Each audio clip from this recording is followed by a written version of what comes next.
Yahweh, Alpha, Omega, Yahweh, Yahweh, Alpha, Omega,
Jésus, Jésus, alléluia. Jésus, alléluia.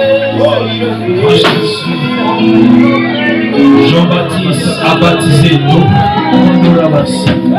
Mais toi, tu as baptisé d'eau, d'esprit et de feu. Éternel, que la révélation de ton feu divin assiège tout ton peuple dans le nom de Jésus. Et que ton esprit de révélation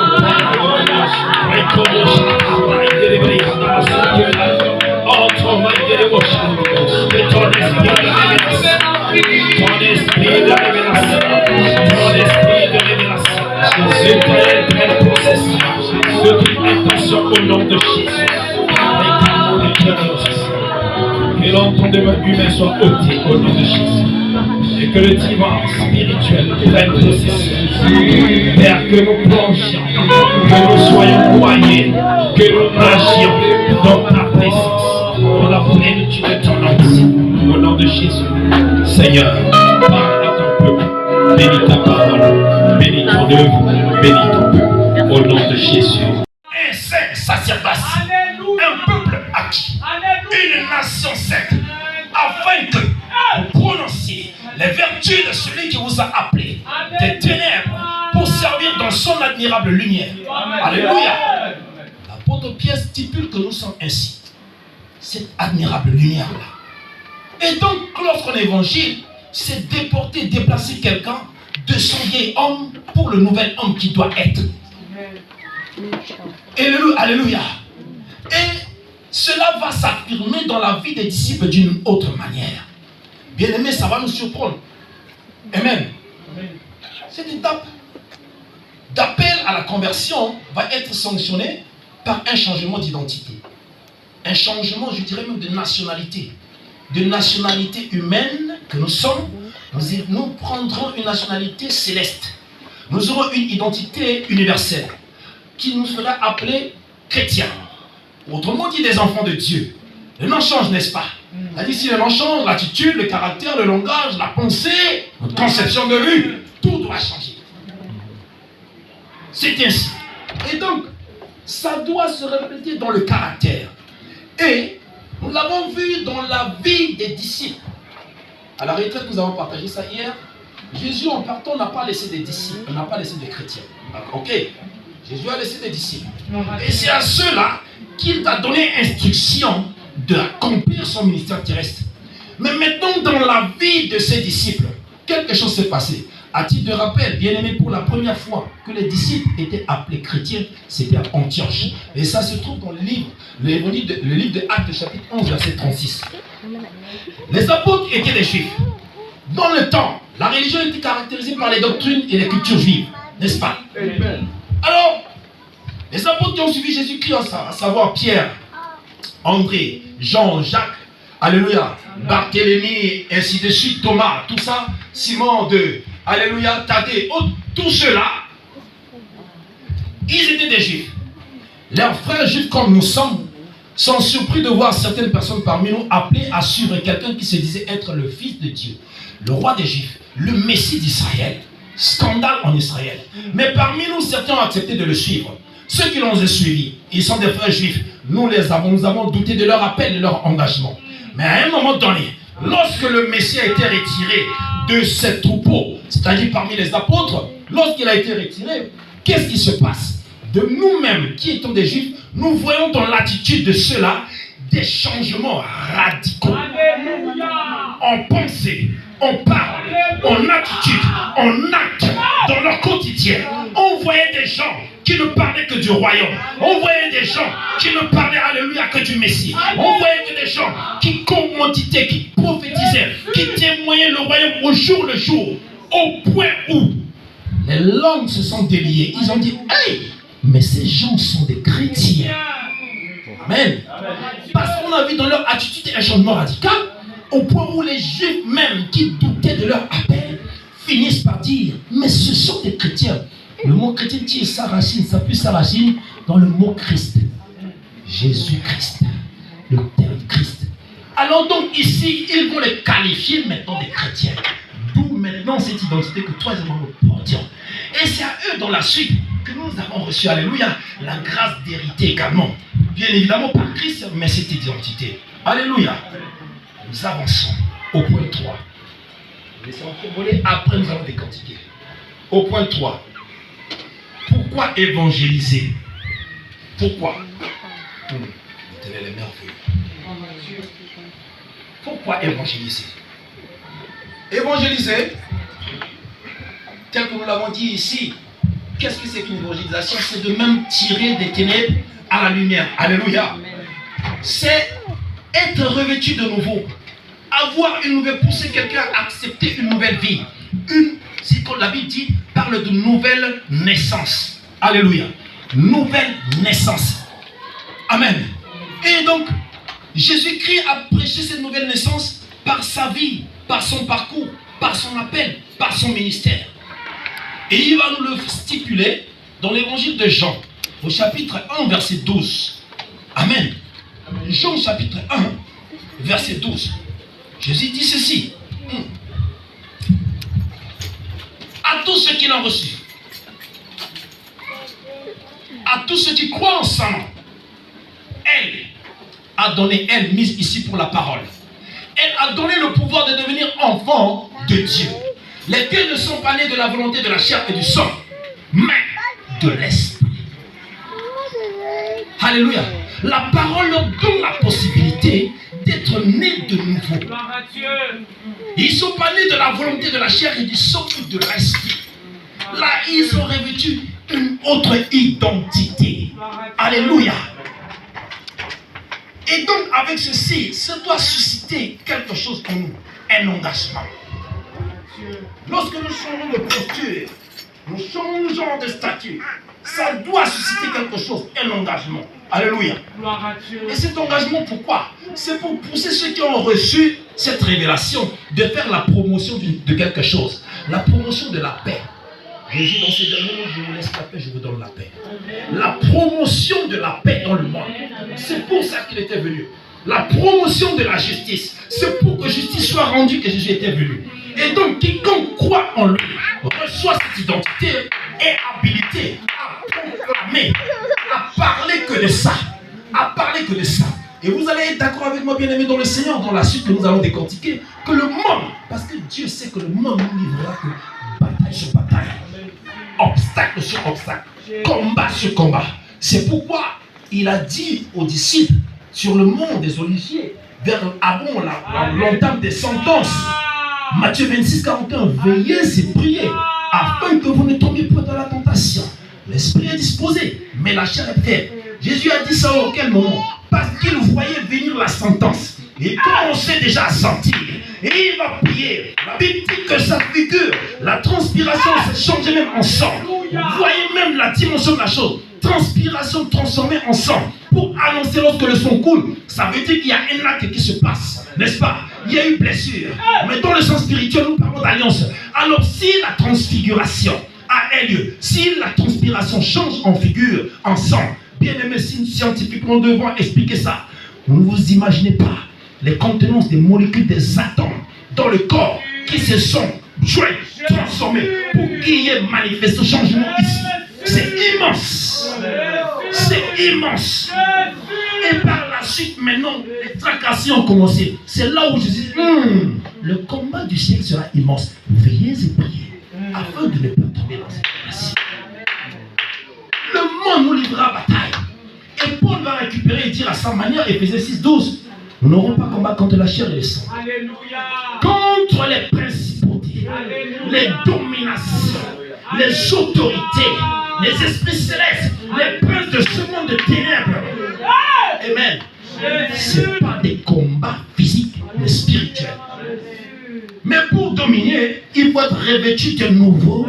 Quel est notre statut qui n'est pas de ce monde. Amen. Et là est la dimension. Et donc Matthieu 15, 5-15 va nous parler de ça à une autre manière. La promotion de la justice. Matthieu 5, 15, 16. Il est écrit ceci. 15, 16. Et on n'allume pas une lampe pour la mettre sous le boisseau, mais on le met sur le chandelier et elle éclaire tous ceux qui sont dans la maison. Et il va dans la suite, il dit que votre lumière luise ainsi devant les hommes, afin qu'ils voient vos bonnes œuvres et qu'ils glorifient votre Père qui est dans les cieux. Jésus s'adresse ici aux disciples. Maintenant qu'ils l'ont suivi, ils doivent être comme une lumière dans le monde. La lumière qui est venue, qui a éclairé parmi les ténèbres. Et ça vient en révélation de Genèse 1. Là-bas au commencement, la Bible dit que la terre était informe et vide. Il y avait les ténèbres. Alléluia. Les eaux étaient là et l'Esprit de Dieu surveillait à la surface des eaux. Mais quand Dieu a voulu se faire connaître au monde, Dieu existait bien avant, bien aimé dans le Seigneur. Bien avant la création du monde, il existait. Mais puisqu'il y avait un vide, si le vide reste, le monde ne comprendra pas qu'il y a un créateur. Donc pour que le monde comprenne qu'il y a un créateur, il faut qu'il y ait des créatures, mais d'une manière surnaturelle, qui dépasse l'entendement des scientifiques, des sages, des savants. Que les hommes, la conscience humaine soient incapables de comprendre, de définir. C'est là où ils sauront qu'il y a un Dieu. Malgré tout ça, il y a quand même des réticences. Mais à ce jour, les sages ont commencé par dire que oui, il y a Dieu qui existe. Et ils sont en train d'écrire des ouvrages sur ça. Béni soit l'Éternel. Et donc cette lumière, quand Dieu dit que la lumière soit, la lumière fut. Première, alléluia, première étoile, luminaire, soleil, qui éclaire. Cette lumière, c'est le présage de la révélation. Dieu dit que la lumière, pourquoi il a donné la lumière bien avant? Eh bien, qui donne, éclaire les ténèbres, Jésus viendra comme lumière du monde. Il dit maintenant aux disciples dans Matthieu 5 que nous venons de lire, vous serez lumière du monde. Et une lumière n'est pas allumée pour être rangée sous un boisseau. Mais lorsque maintenant les disciples ont reçu son caractère, c'est là où il leur dit ceci. Donc la lumière, c'est-à-dire, avec cette lumière, ce nouveau caractère que vous avez, c'est vous qui devrez transformer le monde, changer le monde, éduquer le monde, enseigner le monde, guider le monde. Alléluia. C'est le sens de cette lumière-là.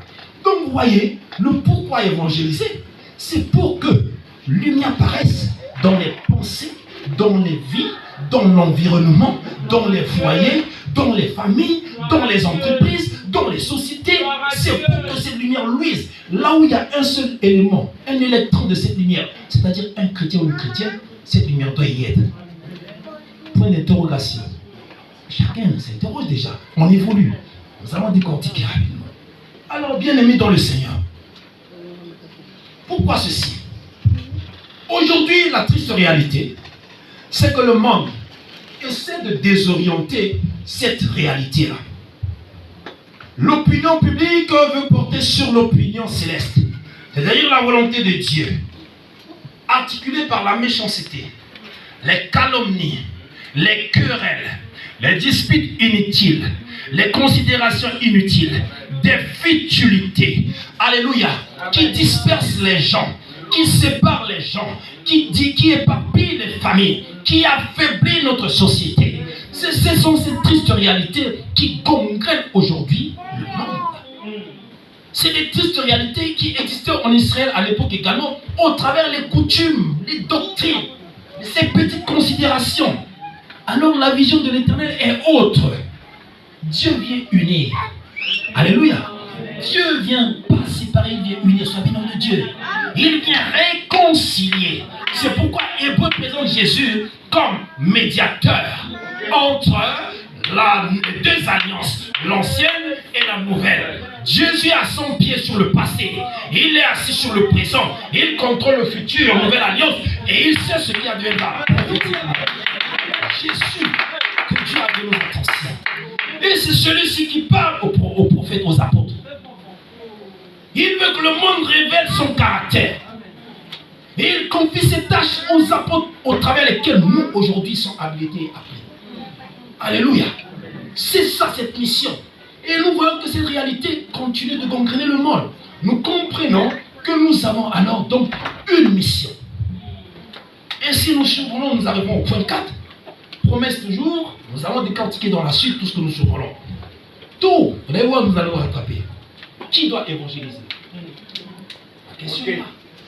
Avec ceci, nous disons, ayant reçu le Christ, avec cette étiquette, je me contente de venir à l'église, d'écouter la parole de Dieu à chaque instant, de participer au moment de prière, de jeûne quelquefois. Alléluia. Eh bien, cela suffit. Cela suffit, c'est comme je viens pointer mes journées au boulot et ça suffit. Non. Tout le monde doit évangéliser. L'église, corps du Christ, doit évangéliser. L'église, je dis bien, corps du Christ en plaisant le mot, doit évangéliser. Amen. Amen. L'église, tout croyant, et cela nous rappelle encore, Jean 1,12 là, à ceux qui l'ont reçu, qui croient en son nom, qui a été dit tout à l'heure, elle, la parole de Dieu a donné le pouvoir de devenir enfant de Dieu. Mais c'est celui-là qui dit, vous avez gratuitement reçu, donnez gratuitement. Quand il parle, nous avons dit tout à l'heure que Jésus n'a pas laissé des chrétiens, des disciples, au travers lesquels les chrétiens, alléluia, ont vu le jour. Mais à ceux-là, c'est à ceux-là, tous sans exception, devions évangéliser. Amen. Amen. Tous sans exception. Et Jésus va marquer l'accent dessus en faisant allusion à la parabole des 10 talents. On se souvient. Amen. La parabole des 10 talents qui se trouve dans Matthieu 25, 14, 30. Si nous voulons permettez de lire 25, 14, 30, très rapidement. Qu'est-ce que Dieu dit ici? 14, 30. Matthieu 25, 14, 30. Il est écrit, je lis au nom de Jésus. Amen. Il en sera comme d'un homme qui partant pour un voyage appela ses serviteurs et leur remit ses biens. Il donna 5 talents à l'un d'eux, à l'autre un troisième, à chacun selon sa capacité, et il partit. Verset 7. Aussitôt celui qui avait reçu les 5 talents s'en alla, les fit valoir, et il gagna 5 autres talents. De même, celui qui avait reçu les 2 talents en gagna 2 autres. Celui qui n'en avait reçu qu'un alla faire un creux dans la terre et cacha l'argent de son maître. Verset 19. Longtemps après, le maître de ses serviteurs revint et leur fit rendre compte. Celui qui avait reçu les 5 talents s'approcha en apportant 5 autres talents et il dit, Seigneur, tu m'as remis 5 talents, voici, j'en ai gagné 5 autres. Son maître lui dit, c'est bien, bon et fidèle serviteur. Tu as été fidèle en peu de choses. Je te confierai beaucoup, point virgule, entre dans la joie de ton maître. Il a été couronné. Verset 22. Celui qui avait reçu les 2 talents s'approcha aussi et dit, Seigneur, tu m'as remis 2 talents, voici, j'en ai gagné 2 autres. Son maître lui dit, c'est bien, bon et fidèle serviteur, tu as été fidèle en peu de choses. Je te confierai beaucoup, entre dans la joie de ton maître. Alléluia. Amen. Ne vois pas la quantité. L'Éternel ne voit pas seulement la quantité, la qualité de ce qui est rendu. Et maintenant il va au troisième qui dit, Au verset 23. Pardon, verset 24. Celui qui n'avait reçu qu'un seul talent s'approcha ensuite et il dit, Seigneur, je savais que tu es un homme dur, qui moissonne où tu n'as pas semé, et qui amasse où tu n'as pas vanné. J'ai eu peur, et je suis allé cacher ton talent dans la terre. Voici, prends ce que tu es, ce qui est à toi. Voici, prends ce qui est à toi. Son maître lui répondit, serviteur méchant et paresseux. Et ici, ça me fait penser à Laodicée. Laodicée qui n'était ni chaud ni froid, qui était tiède. Et Jésus lui dit, je te vomirai. C'est une révélation. Alors, Jésus dit ici, son maître répondit, méchant et paresseux, tu savais que je moissonne où je n'ai pas sémé. C'est-à-dire là où il y a l'impossibilité, moi je crée le possible. Et que j'amasse où je n'ai pas vanné. Il te fallait donc remettre mon argent au banquier. Et à mon retour, j'aurais retiré ce qui est à moi avec un intérêt. Ce banquier-là, c'était lui-même le trésorier suprême. C'était lui-même. Il faut s'aimer là où c'est impossible. C'est-à-dire qu'il faut parler de Dieu là où c'est impossible. Lui, il est le trésorier principal. Il fera naître cette sémence. Alléluia. Et puisqu'il n'a pas compris de cette manière, il a compris selon la conscience humaine, il s'est dit c'est impossible, donc il a gardé pour restituer. Et Dieu lui dit tu es paresseux. Parce qu'il a minimisé et sous-estimé la capacité de l'Éternel, la capacité de la Trinité. Notre Dieu est celui qui prend de l'impossible et rend possible. Il est celui qui appelle à l'existence ce qui n'existe pas. Il est celui qui prend du matériel, il immatérialise ça. Et de l'immatériel, il fait du matériel. Notre Dieu est ainsi. Donc on connaît ça bien aimé dans le Seigneur. On est dans cette dispensation de la grâce qui agit en tout moment, à tous égards et en toutes circonstances. Alléluia. Et donc, pour dire en un mot, que l'Éternel nous a confié l'évangile, nous avons une mission à faire avec. C'est pourquoi il a dit que qui doit évangéliser, mais c'est tout le monde. Parce qu'il a confié à chacun. L'exemple des 10 talents ici. C'est-à-dire vers la fin, le maître nous parlera en fonction pas de notre foi, parce qu'il sait que nous l'avons déjà reçu. Nous avons cru en son nom. Nous sommes devenus ses enfants. Mais il nous évaluera en fonction de nos œuvres. C'est pourquoi il est écrit la foi sans œuvre est une foi morte. Il nous dira quelles sont les œuvres de ta foi. Quelles sont les œuvres de notre foi. La triste réalité, c'est que nous avons reçu et nous gardons pour nous. Alléluia. Donc, tout croyant nouveau-né doit rendre à Dieu ce qui est à lui. Ce qui est de César est à César. Ce qui est du maître est du maître. Faisons ce qui est juste. Amen. Et donc, pour progresser, bien aimé dans le Seigneur, nous revenons maintenant dans le contenu de la promesse de l'alliance, les recommandations de l'alliance. C'était promis, j'avais dit que nous survolons et nous reviendrons là-dessus par après. Genèse 9.9.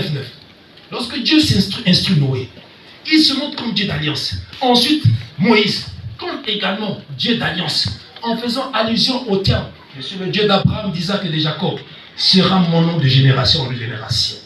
Il dit ainsi et pas ainsi à Moïse. Mais à Noé, il dit, il établit une alliance entre eux.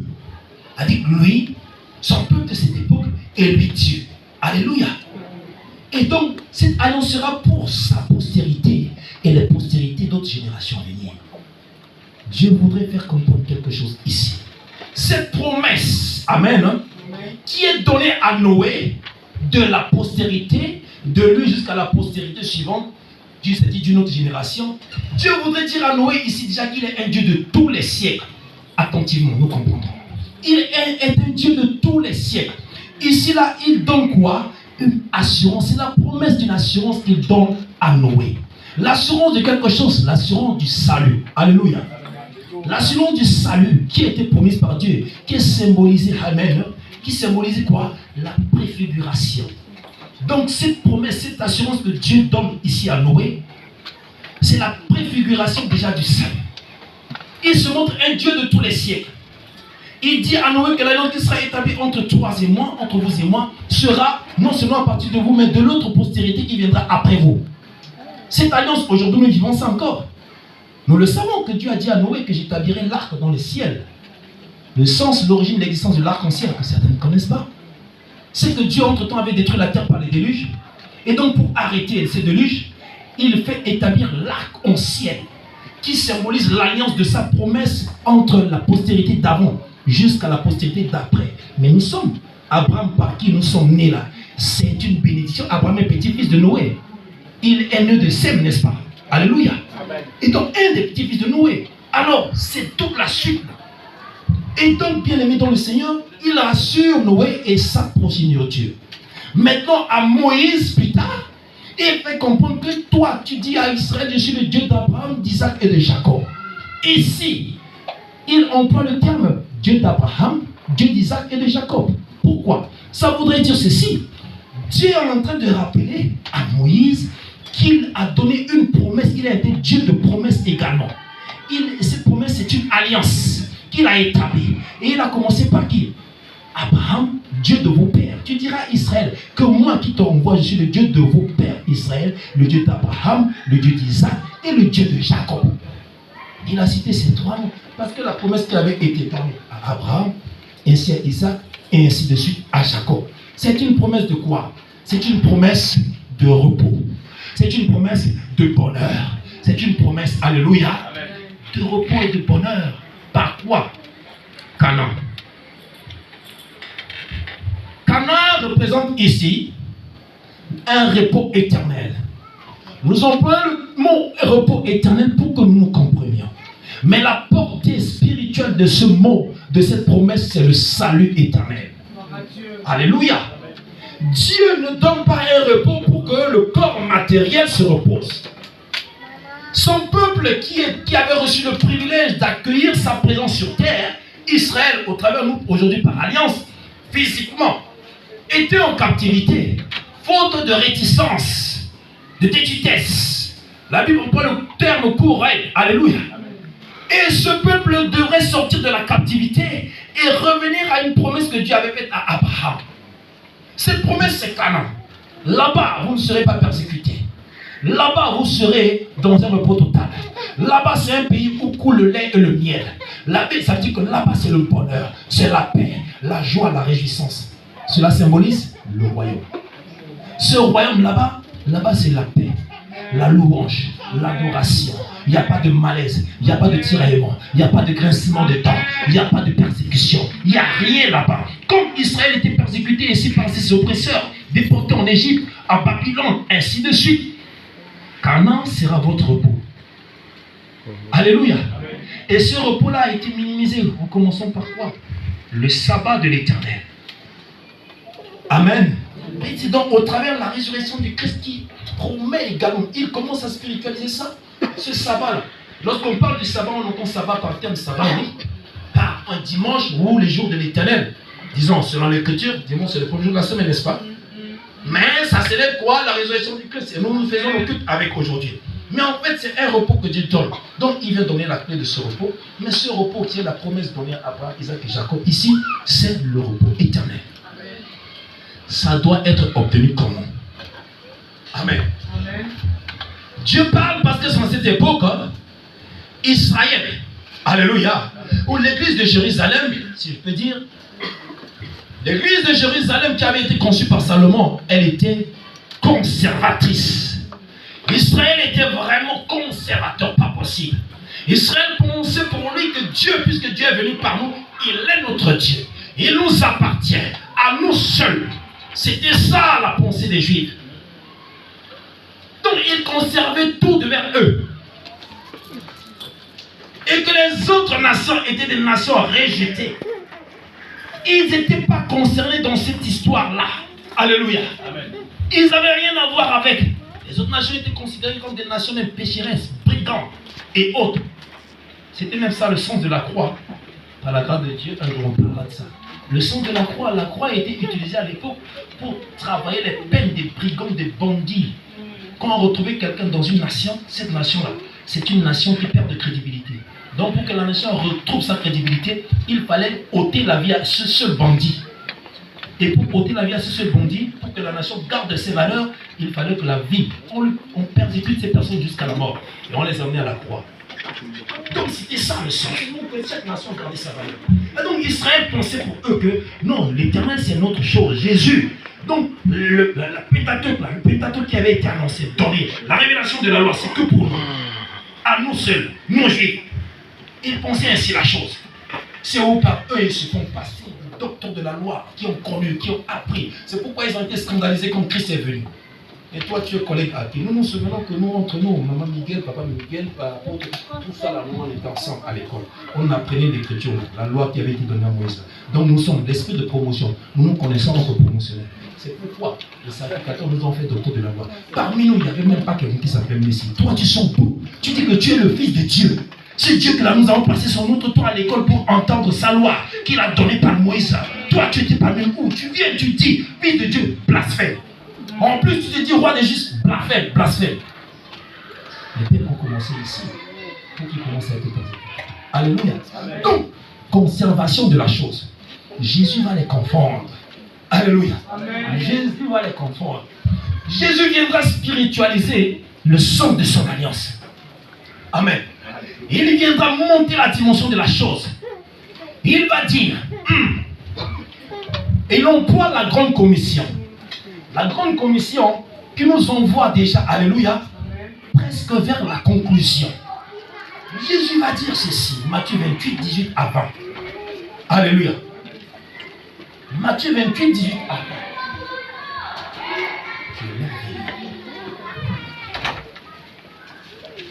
Cette grande commission fut les dernières déclarations de Christ à ses disciples. Les dernières paroles. Et Jésus l'a dit dans un lieu vraiment stratégique. C'était où Galilée. Parce qu'il savait qu'il devrait y avoir un brassage de juifs ici. Ceux qui ont minimisé, qui conservaient la chose pour eux. Donc Jésus voulait confondre. Il donne rendez-vous à Galilée. Et lorsque les disciples se retrouvent là-bas après la résurrection, Christ va dire ceci. Alléluia. Amen. Jésus s'étant rapproché, leur parla ainsi. Tout pouvoir m'a été donné dans le ciel et sur la terre. Alléluia. Allez, faites de toutes les nations mes disciples. Faites de toutes les nations mes disciples. Baptisez-les au nom du Père, du Fils et du Saint-Esprit. Enseignez-leur à observer tout ce que je vous ai prescrit. Alléluia. Il dit allez dans toutes les nations. Parce que Jésus-Christ, Dieu a vu que les Juifs conservaient la chose pour eux. Donc pour les confondre, il fait comprendre que mon salut est promis à l'humanité tout entière.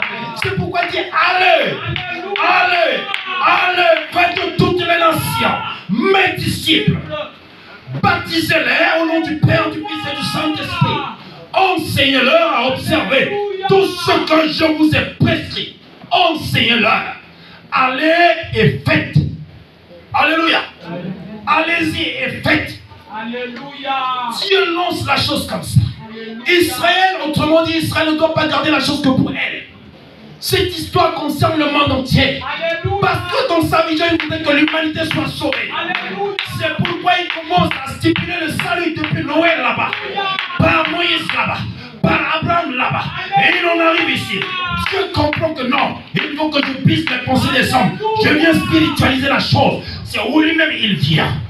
Et lorsqu'il parle à l'homme fait de toutes les nations, il confie à ses serviteurs, ses amis, cette mission d'établir. Comment voudrais-tu aujourd'hui que maman Fifi, papa Fifi, les prophètes que sont là, comment voudrais-tu qu'ils établissent des disciples? Ça, c'est la mission qui revient aux serviteurs et aux amis. Mais maintenant, pour qu'ils établissent, il faut que l'église se déploie. On est d'accord? Amen. Comment voudrions-nous que l'église soit créée quelque part? Comment voudrions-nous que les cellules soient créées quelque part? Comment voudrions-nous, alléluia, que des serviteurs et des servantes naissent quelque part? Des évangélistes naissent quelque part? Comment voudrions-nous que des nouveau-nés, alléluia, voient le jour quelque part? Si nous ne nous y allons pas, si nous ne nous lèvons pas, comment voudrions-nous? Allez et faites, il emploie le verbe faire ici. Et il faut que l'église se lève. Il faut qu'il y ait des héros qui soient debout. Alléluia. Il faut qu'ils aillent. Alléluia. Dans la moisson du grand berger. Il voudrait que nous y allons. Nous ne gardons ça pas pour nous. Alléluia. Et lorsqu'il dit, baptisez-les au nom du Père et du Fils et du Saint-Esprit. Là, il annonce déjà la préfiguration de sa mort et de sa résurrection. Parce que le baptême symbolise la mort et la résurrection avec le Christ. C'est l'engagement. Et donc, Jésus, quand il sortait de Jourdain, la Bible dit qu'une voix, le ciel s'est ouvert et la voix du Très-Haut se fit entendre. Dieu dit, celui-ci est mon fils bien-aimé, sur qui j'ai mis toute mon affection. La préfiguration du sacrifice qui devra être fait à la croix. C'est pourquoi le baptême est défini comme l'engagement de la mort et la résurrection du Christ. Amen. Cette mort, c'est le symbole du sacrifice, le prix du sacrifice. Alléluia. Et ce sacrifice-là, Jésus le dit ici. Allez, faites des nations. Baptisez-les au nom de la Trinité, c'est-à-dire le Père, le Fils et le Saint-Esprit. Alléluia. Donc Dieu nous exige, nous exhorte, nous enseigne et nous envoie à prêcher l'alliance au travers de laquelle le salut va être obtenu. Il envoie prêcher par le prix du sacrifice. Et il dit, pour montrer, comme nous l'avons dit, il a montré à Noé et à Moïse qu'il est le Dieu de tous les siècles. Vers la fin de cette déclaration, il dit, voici, je serai avec vous. Alléluia. Alléluia. Je serai avec vous. Qu'est-ce qui est dit? Je serai avec vous jusqu'à la fin. N'est-ce pas? Voilà. Jusqu'à la fin du monde. Il est le Dieu de tous les siècles. Amen. Alléluia. Il est le Dieu de tous les siècles. Le Dieu de tous les temps. Le Dieu de toutes les circonstances. Le Dieu de toutes les ethnies. Le Dieu de tous sans exception. Il est au-delà des limites. Il est au-delà des frontières. Il est au-delà des considérations. Il est au-delà des conceptions humaines des pensées. Il est au-delà de toute considération. Il est le Dieu d'Israël, le rejeton de David, les papillons du matin, la gloire éternelle, l'incomparable Dieu qui transforme l'impossible au possible. Il a tout fait, il a tout payé, il a tout pris. Il veut que toi et moi nous lançons ce monde dedans.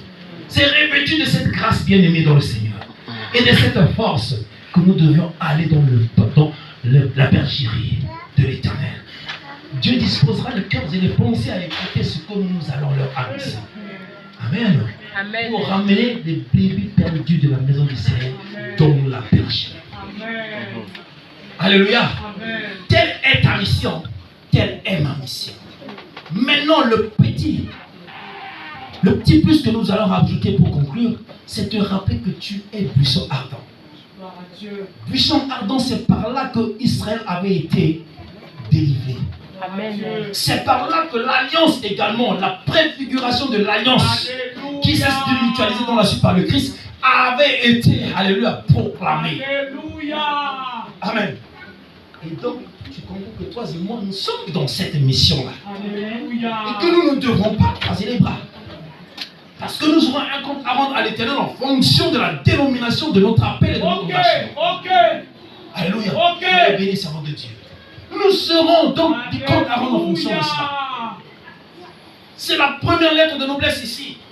Et donc Dieu nous accorde, Dieu est à temps d'agir. Il attend d'agir. Ce qui est sûr, il a dit quelque chose. Il a dit à Jérémie, ce qu'il a dit à Jérémie, Jérémie 1, 12, Amen. Il a dit également à Noé. Depuis la nuit des temps, Dieu se tient derrière sa parole pour veiller à son accomplissement. C'est-à-dire que s'il dit une chose, cette chose-là, certainement, il va l'accomplir. Et si nous devons creuser l'écriture, vous verrez, depuis la création, quand il a dit à Adam que l'homme travaillera la sueur de son front, n'est-ce pas ce qui est accompli? Quand il a dit à Noé, alléluia, quand il dit à Noé que je t'avais une alliance, cette alliance sera entre ta progéniture et jusqu'à la postérité suivante. N'est-ce pas ce qui s'est accompli? Quand il dit à Abraham que je serai le Dieu de ta, tu seras béni de toutes les nations, tes générations, ainsi de suite. N'est-ce pas ce qui est accompli? Lorsqu'il dit à Moïse et à Joseph, pareillement, et cela a été retransmis à Josué, au point où Josué a dit à Israël, maintenant nous sommes arrivés à la terre promise. Voici la recommandation que Dieu a donnée à Moïse et je vous les repartage. Vous ne ferez pas ceci, vous ne ferez pas cela, ainsi de suite. En conclusion, si vous ne le faites pas, moi Josué et ma maison, nous servirons l'Éternel. Exode 24, 15, n'est-ce pas ça? Alléluia. Donc Dieu se tient toujours derrière sa parole pour l'accomplir. Maintenant, il attend que ton engagement et mon engagement. Bien-aimé, le monde est pervers. Le monde est rempli d'iniquité, de cupidité, d'incrédulité. Le monde est rempli de cela. Les gens changent les dogmes. Les gens changent les lois en fonction de leurs désirs, de leurs penchants. Pour un intérêt personnel, on manipule les textes, on manipule les lois pour retrouver son intérêt à soi. On défigure la recommandation du Père de l'Éternel. Mais à toi et moi qui sommes lumière, c'est à toi et moi que la mission a été confiée pour recadrer la chose et ramener les gens dans la vérité et la bonne nouvelle que Jésus a prêché, pour amener les gens dans l'alliance de l'Éternel, pour qu'il y ait une majorité hérite le royaume de l'Éternel. Au travers qui toi et moi, par l'évangélisation, qui est la notice qui ouvre la clé du salut. Que Dieu bénisse notre attention. Le Seigneur n'attend que cela, bien-aimé. Il faudrait qu'on se lève. Le temps est passé. C'est pourquoi Jésus dit, le temps est accompli. Le temps est accompli. Le royaume de Dieu est proche. Répondez-vous. Alléluia. Croyez en la bonne nouvelle. Toi et moi, nous devons nous lever et emmener ce message dans nos contrées. Parce que il y a des gens qui sont meurtris dans leur propre existence. Au point où ils sont refroidis et ils ont régressé. Il y a des gens qui pensent être abandonnés. Il y en a qui disent, est-ce que Dieu existe réellement? Ça fait des années que je crie, il n'y a pas de suite. Ça fait, j'ai perdu un être cher de la famille. Pourquoi le Seigneur, celui-ci est mort? Pourquoi pas un autre? C'est lui le pilier de la famille. Il y en a à cause de ça, ils sont refroidis. Il y en a à cause de ça, ils ne viennent plus à l'église. Il y en a parce qu'ils ont perdu leur héritage terrestre. Et ils ne viennent plus à l'église. Mais à toi et moi qui sommes lumière, c'est à toi et moi d'aller réveiller leur conscience. Leur dire ce n'est rien. Si cela arrive, c'est par la volonté de Dieu. Mais ce que Dieu attend de toi, il veut de toi, c'est mon engagement, ton engagement. Le salut éternel, parce que Dieu voudrait que nous restions dans la bergerie et que nous héritions le salut éternel. Bien-aimés dans le Seigneur, le monde change. On accepte tout dehors. Alléluia. Hommes et hommes, femmes et femmes. Alléluia. Adoption dans les alliances contre nature. Toi et moi devons nous lever, prêcher la vérité. Amen. La cupidité gagne le monde. L'idolâtrie gagne les siècles. Alléluia. Les signes qui prononcent les débuts des grincements, des douleurs sont là. C'est là où nous devons nous lever. Bichot ardent, levons-nous. Alléluia. Levons-nous. Accomplissons notre mission. Que l'Éternel nous bénisse. Et que cette prédication suscite un engagement. Au nom de Jésus.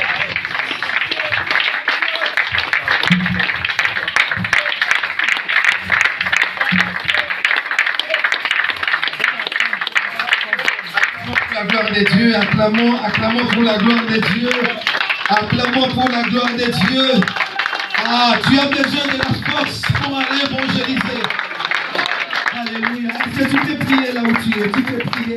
Commence à adorer Dieu. Commence à élever Dieu. Dis à Dieu, alléluia. Donne-moi la force. Donne-moi la force d'y aller. Donne-moi la force d'y aller. Demande encore à Dieu. Demande au Saint-Esprit. Bien-aimé, prie là où tu es. Prie. Tu as besoin de la force. La Bible dit, allez, faites de toutes les nations mes disciples. Faites de toutes les nations.